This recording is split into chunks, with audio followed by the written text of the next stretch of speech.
यह कहानी उस लड़की की है जिसने 6 साल की उम्र में हॉकी खेलना शुरू कर दिया था।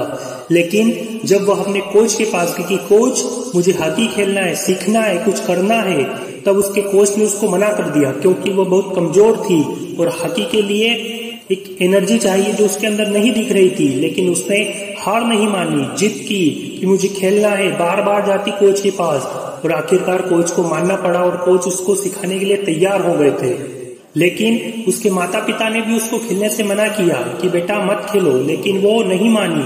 उसकी जिद जुनून के आगे किसी की नहीं चली और उसके माता पिता आखिरकार मान गए। लेकिन जब वह खेलने जाती तो सुबह उसके लिए उन्होंने 4 बजे उठना पड़ता था क्योंकि 4:30 बजे मैदान में पहुंचना जरूरी था। तब वह 4 बजे उठ के जाती थी, लेकिन उस समय उनके घर घड़ी नहीं थी, तो उसके लिए उनकी मम्मी को रात भर जागना पड़ता था ताकि उनकी बेटी सुबह कहीं देर न हो जाए। इसलिए रात भर जागकर उनके लिए वो उठाती थी।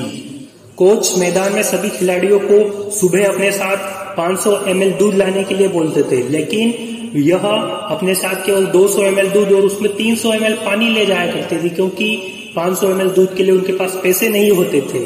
लेकिन उसकी हॉकी के जिद के आगे उसकी कोई परेशानी नहीं चली। जब हॉकी स्टिक वो खेलती थी तो पुरानी हॉकी स्टिक से खेलती थी क्योंकि नई के लिए उसके पास पैसे नहीं थे।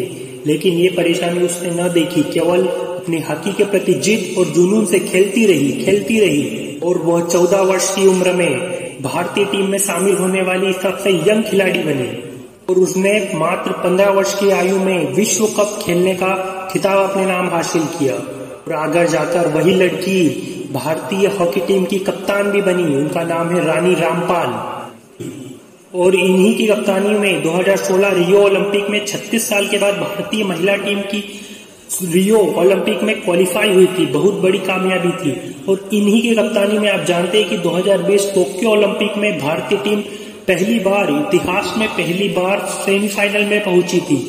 अगर सोचिए दोस्तों, अगर वो उस समय बचपन में जिद नहीं करती, उसकी परेशानियों से डर जाती और डर कर बैठ जाती, तो आज भारतीय हॉकी टीम को क्या ऐसी कप्तान मिलती? क्या हम रानी रामपाल के बारे में पढ़ रहे होते? और 2020 में ही इन्होंने खेलों का सर्वोच्च पुरस्कार मेजर ध्यानचंद खेल रत्न पुरस्कार दिया गया, साथ में पद्मश्री भी दिया गया।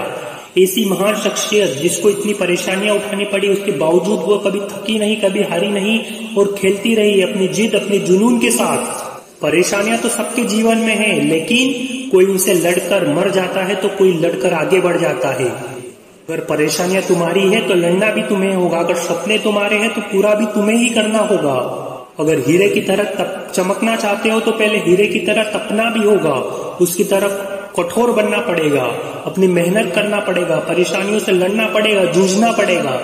दोस्तों, अपने सपनों के आगे अपनी परेशानियों को मत देखो। परेशानियां तो आएंगी जाएंगी, अपने सपने पूरे करो और आप भी अपनी मेहनत के दम पर एक सफल व्यक्ति बनो। Thank you. वीडियो अच्छा लगा तो प्लीज सब्सक्राइब करें। Thank you.